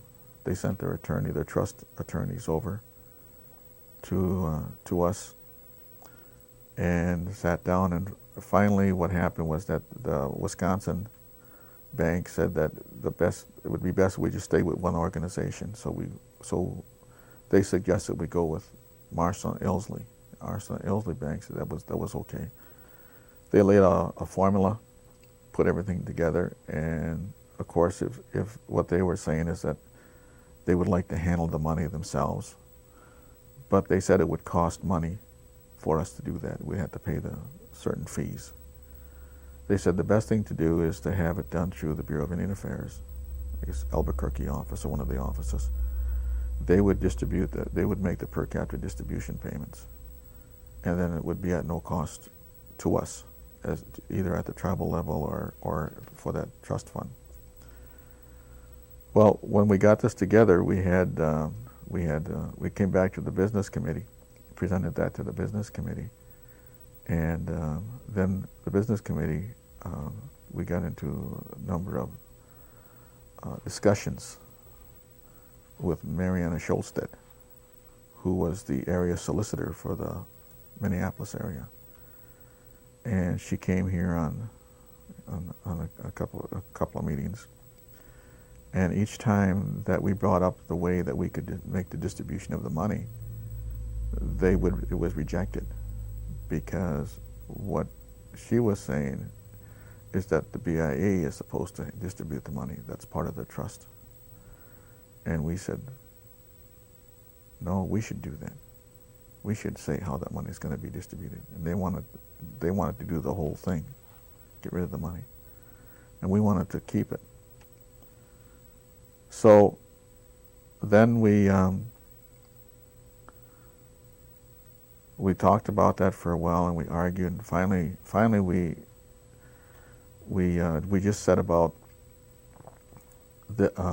what Mariana Scholstedt said. If you could get a vote from the General Tribal Council for this to be done, then they would accept it. That's basically what it came down to. So on April 28th in 1974, we set a date for that was the date set for the General Tribal Council meeting. And so we had like several months. We used to go to house, Chicago, Milwaukee, and in Oneida. And we would try and explain this formula, how we would keep the money, and how everyone would be paid. There would be an interest. Every year, whatever interest was paid to the account, would be received by the individual. So the first year would be, I think it was $176 for the first payment. The next payment would be, and it would go down the ages, the older down to the younger ones, until all the membership had been paid. We figured it would take 20 years. And each time that the payments came out, they would be increased by the amount of interest that was paid on it was 4% or 3%, then their payments would be increased by about the same amount. Anyway, we had talked about it, and finally we had the big meeting on April 28th. And I think we had around 600 or 700 people came to the Civic Center. And the business committee had organized different ones to come together and speak. And so they had all the big wheels come down. Bennett, who had never been involved in this, was here to speak on our behalf. A number of other people, including the area director, came down. They were all, Barlow, I think was his name. A number of people came in to speak. And by the time all those politicians got done, the issue was so clouded, nobody knew what the heck was going on.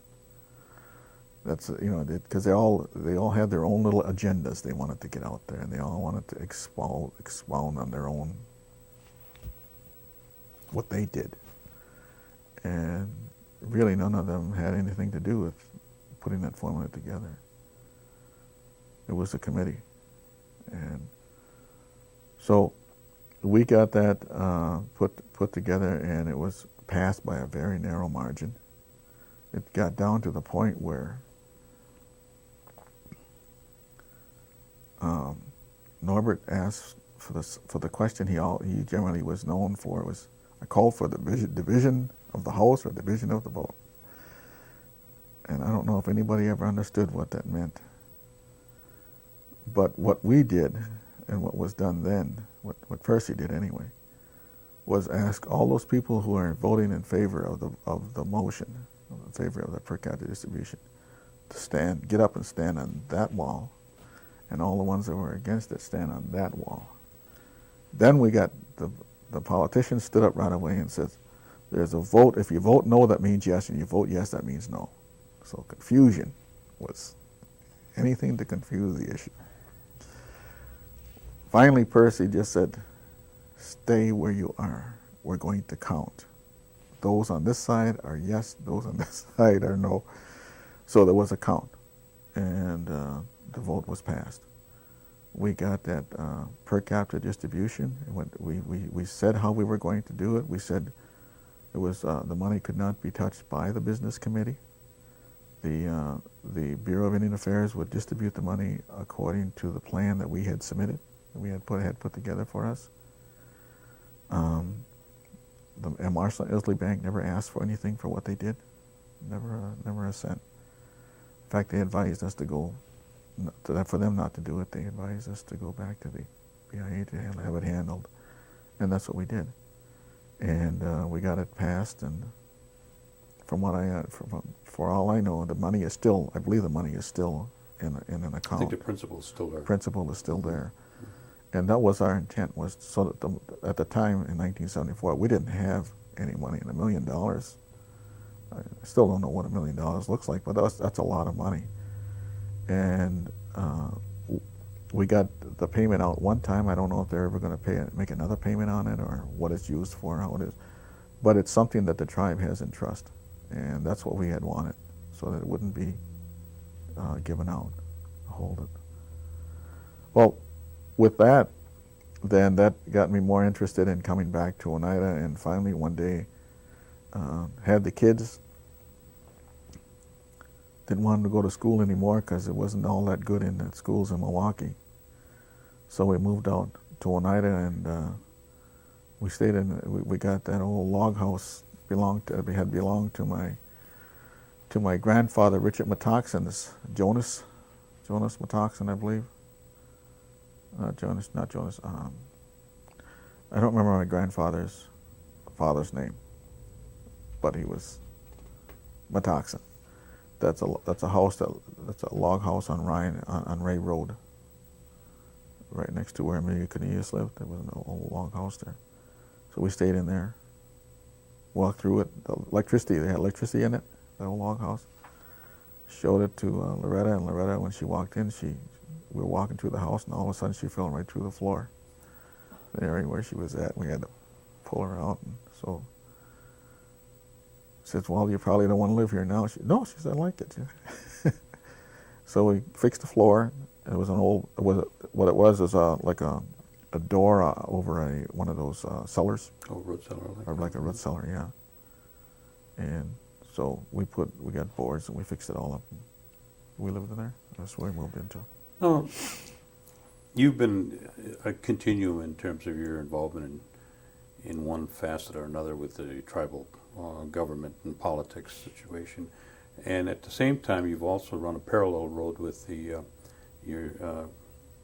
involvement in the I guess you would call it the dancing and singing and dancing.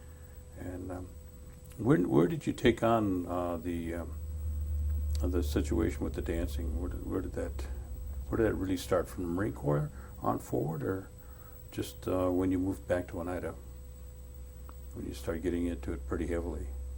It started with when I was in the Marine Corps with this fellow named John F. Morrell. Mm-hmm. John Morrell. He was like I said, he was Osage, and that's what got my interest.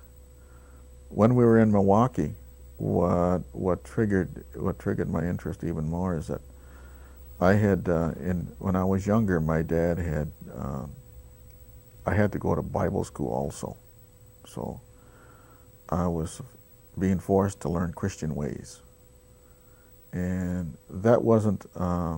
The more I was forced, the more I believe I resented it, and so then plus I didn't know whether I was Catholic, I was Methodist, and depending on which parent I was around, and anyway, while we were there, we went down to the fire station, and on 16th Street in Milwaukee. Went down there because there was a fellow that had come there with the White Roots of Peace. It was a group called the White Roots of Peace. And Tom Porter, he's Oneida, raised by his Mohawk grandmother. So he spoke the language very well, and he knew the songs. First time, that was one of the first times I heard Oneida songs and Iroquois songs, or our own songs, and saw our own dances. First time I ever seen it in my life. So I was really impressed. That really impressed me. And I guess the thing that impressed me most about the White Roots of Peace is that Tom Porter talked about where we are in our life, what we need to hold on to, what we need to learn about, and what the thing that in his presentation, what he did, he made a statement in Mohawk language, and then he explained what that statement was, and it's called the opening address. And some people, the Christians, call it a prayer. And he said that it's not a prayer; it's just an opening address to get our minds together to where we to where we are and who we are and what we are in this land, or on this land, as human beings. And it also reminds us, and it also tells us what our role is. So when I heard that, that was the most remarkable statement I ever heard, to this day in my life, because I knew about Our Father, I knew all the Apostles' Creed, and I knew them all by heart, and I knew about the Bible, and I knew about Christianity to a great extent from the Bible, and I knew about the stories. But none of that came together for me until I heard Tom Porter speak. And I was, how would you say, it made me feel really proud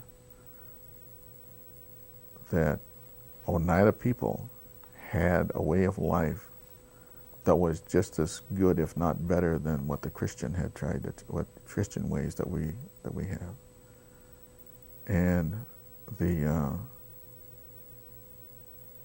and what I liked about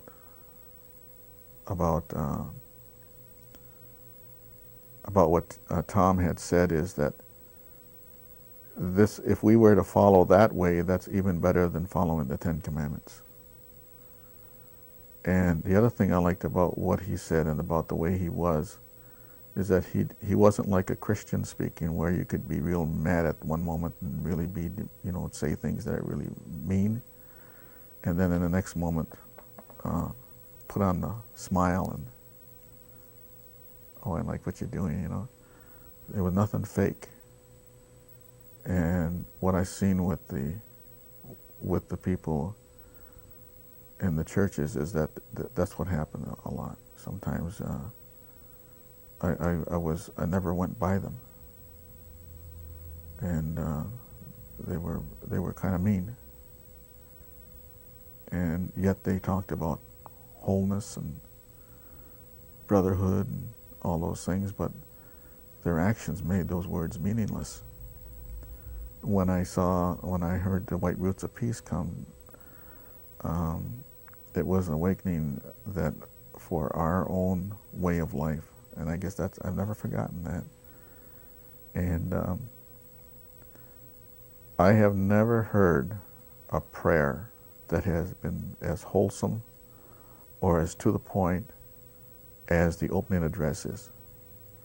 And as many things as I've heard, prayers, it's usually someone asking for something, and in the opening address there's no asking for something. You're not asking, I want to have this. It was, this is who we are, which is a lot different than in the Christian sector. There's a difference of the way your belief system is and the inclusion of the families and how we should live our life. So that's what really where a big change started coming about in my looking at who we were. Slow. I mean, that was the first time. I had no idea where to go from there, and I had no idea who to talk to. Up until then, anyone who spoke Oneida, and I went and I would try and talk to them.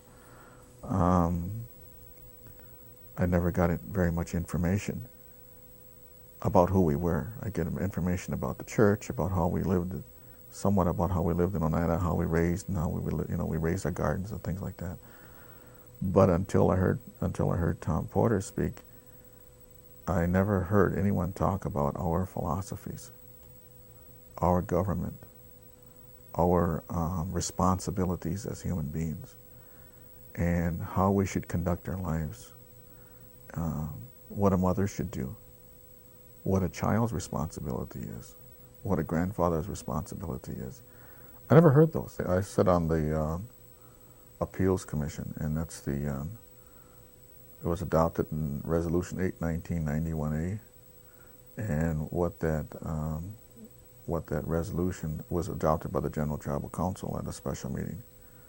And what that resolution says is that the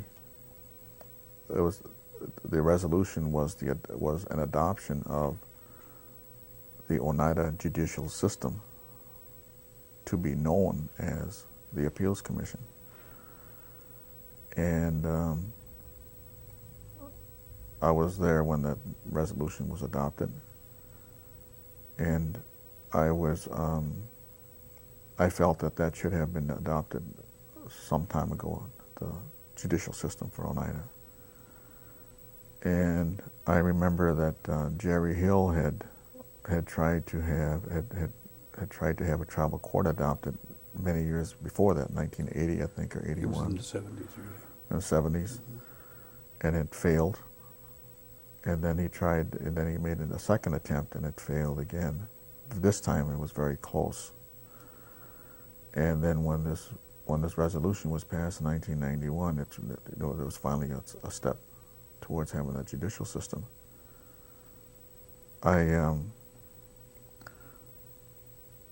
Up until when I first come back here in 1974, my interest then was to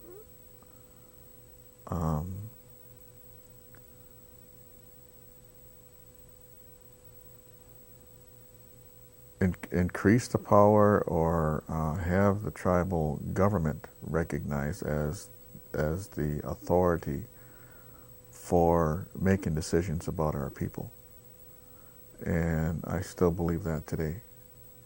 I believe that the tribal government, such as it is, will make mistakes, because this is something that's new, relatively new, because that authority for making our own decisions has taken away for so many years, and now we're coming back and we're beginning to feel our way around and developing some rules and policies, which is slow. But that the tribal governments are the ones who should decide their own destiny. That's the way it was in the 70s, and so I did. I worked in different things and to try and help out in those areas. When I used to go to General Tribal Council meetings quite a bit, and that's how I began to understand where the things were at as far as the people were in the tribe, what their concerns were, what their issues were, what the changes they would like to have. And over the years, then I started working at the University at Stevens Point, and I was involved with the treaty rights issue for the Chippewas, hunting and fishing rights, and that was a really volatile issue with the people in the northern third of Wisconsin. So I used to work with the churches to a great extent to try and bring some resolution to the dispute that was out there. And then at the same time, I always came back for GTC meetings, And this one meeting, I came back and I was put on the personnel commission. And so I was on the personnel commission. We were was formed earlier by some earlier, and the rules had been written up. And so what we were trying to do was put policies into place for hiring Oneida people. And then it got to the point where we were also hearing grievances about employment disputes with Oneida through the personnel policies and procedures. During this time, I had heard that they were going to. There was talk about adopting a court system, or adopted it, and so I had said one time that if we ever have this system, I said I'd like to be on that, and a judicial system. And my view at the time was that this was to me, it was a drastic step in another direction, because my involvement up to that point had been to be involved in as many GTC meetings and to express what I thought was a good way to go and what I didn't think was good at the GTC meetings. And so when I was selected, when I was thinking about this judicial system, I knew that if I got on there, that I wouldn't be able to do the things I was doing before. And so then it's a step in another direction, because now it's more, I live life as more of a recluse. I don't attend GTC meetings where I really used to like to attend those meetings, because you hear everyone's ideas, and decisions were made, many decisions, and you could always state, you was always allowed to make a statement about a decision that was about to be made. Now I don't go to any GTC meetings, and I don't go to meetings at all. And the only place I go primarily is to work and home. The best friend is my wife. Whenever we go out to eat, the only one I go to eat with most generally is my wife. I try not to associate with business committee at any of the functions. I don't go out very much at all to weddings, and I go to funerals. But other than that, I don't know anything about a lot of things that are going on within Oneida. I'm not privileged to it, and so I keep myself out of that area as much as possible. And the reason I do that is because, being on the judicial system, a lot of cases that have come before us over the years now involve a lot of people that I know personally. And the concern is always what is termed as any kind of communications with an individual whenever they have a case before you. It's called like ex parte communications. And we're not supposed to have communications with the individual when they have a case before us. And there's so many cases that are out there. I can't go to gaming, go to bingo. And so I just live where I'm at, going back and forth, and live in our house. And so everything is mostly, the activities that we have is between my family and myself. What I like about what I like about it, though, is I felt that we would be able to write decisions that would help change government and help strengthen tribal government. That's what I believe that the judicial system does. The fact that it's not recognized by everyone is something I don't have anything to say over. But in the job that I'm in, and the job that I have right now, I like the job. I work hard at it, and I always it's time consuming, because now what we do at the Appeals Commission is we write all of our decisions. And so it takes a lot of reading and rereading and research to be sure that what you're putting down is, hopefully you're going to be doing a good job. And it doesn't mean that we don't make mistakes. It's like we're human. When we will make errors, but as much as we can before a final decision goes out, we try and go over everything about that decision to make sure that it follows the laws, and that the decision that was made is based on the law itself. That's how I feel about being on the Appeals Commission. But I guess the other thing that I feel is that we haven't named it as a court. It's just called a judicial system. My belief is that it should be called a judicial system and go no further. I have been attending numerous conferences and judicial conferences and meetings with tribal courts across the United States, and there's around 160 to 175 tribal courts that have been created in the last few years. Some are longer, some are in existence longer, some are not. There's CFR courts, Code of Federal Regulation courts, that were started through the Bureau of Indian Affairs some time ago. And then there's courts that the tribes are just now moving into adopting, and some tribes have put it into their constitution, like the Ho-Chunk and the Menominee put them in the constitution. What I see from these conferences is that having a court as such is like having a robot or having a clone.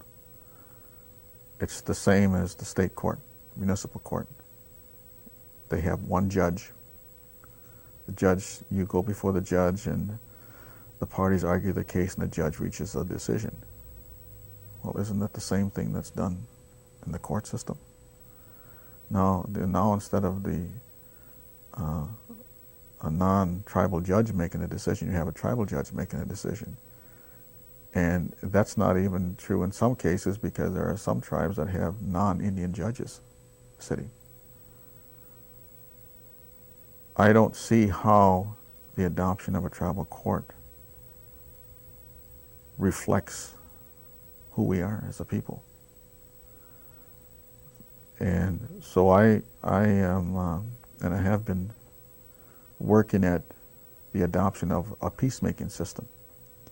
The peacemaking system, it comes from the Iroquois when we were still in the Confederacy, when the Confederacy was still all together, and that was way back in 1500s, and yeah. Prior to the United States Constitution being adopted.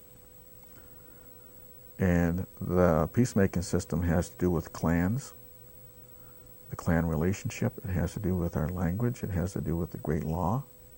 It has to do with the Gaiwea. It has to do with how we behave as Oneida people. And it has always been my goal to develop our judicial system along those lines, so that whenever we have a case brought before us, we don't have to have a judge sit up there and say, this is how it is. We can have the people come before us, the parties, and then if they want to bring their families, they can bring their families or anyone else they believe is going to help them explain what they're doing. That there should be no attorneys involved, and that the people should be able to stand up and say what is on their mind for however long it takes. Because the issues and the disputes and the disagreements that we have are not something that will go away. And with Oneida, as with other tribes, many times a dispute will arise because of a past misbehavior of one of the family members to another family member 2 generations ago or a generation ago, and when you talk with some of the people, they'll let you know about some of those things that other people have done, and so they don't forget. They don't forget those things. And in many cases, I believe that that's some of the reasons disputes would arise between Oneidas, as Oneida people. With the employment, I believe that we have the rules, personnel policies, and procedures. The supervisor and the employee could be settle the differences with this through this peacemaking system also. If we were to have this in place, that would be better than utilizing the court. The peacemaking system would reflects our culture, reflects our language, reflects our heritage, and in essence says who we are. And as a nation, we should have a judicial system that embraces our culture, our people, and our way of life. And it doesn't matter if it's called a court, if it's a court. We should stay away from, I think we should stay away from the term court. And we should have this set up for our own judicial system as a peacemaking system. That's, I'm still working on this. We're still working on the development there's work that's being done with the development of a tribal court, and we're trying to work with the people that are doing that. I believe that we should be able to stop a hearing at any point in time when a hearing is going on, if it's tribal members, and go into a peacemaking system to resolve the issue, as opposed to we'll say what the issues are. You let us decide. And I think it would be much better if we would let the people decide. How far do you think you are from having something to present? About 2 weeks. Oh, is that right? Oh, gee. I'm going to hopefully we'll be able to present it to the appeals commission at our monthly meeting. Mm-hmm. And then from there, then I don't know where it would go. But if that's the way it's adopted, right now the way it would be brought in is that that would be just one area where you would be able to bring your disputes. You could file there to have your dispute resolved by the peacemaking system. Otherwise, you could go to the United Appeals Commission, and the United Appeals Commission could create a hearing body. And our hearing bodies consist of three people, 3 hearing officers, never less than three hearing officers for any one hearing.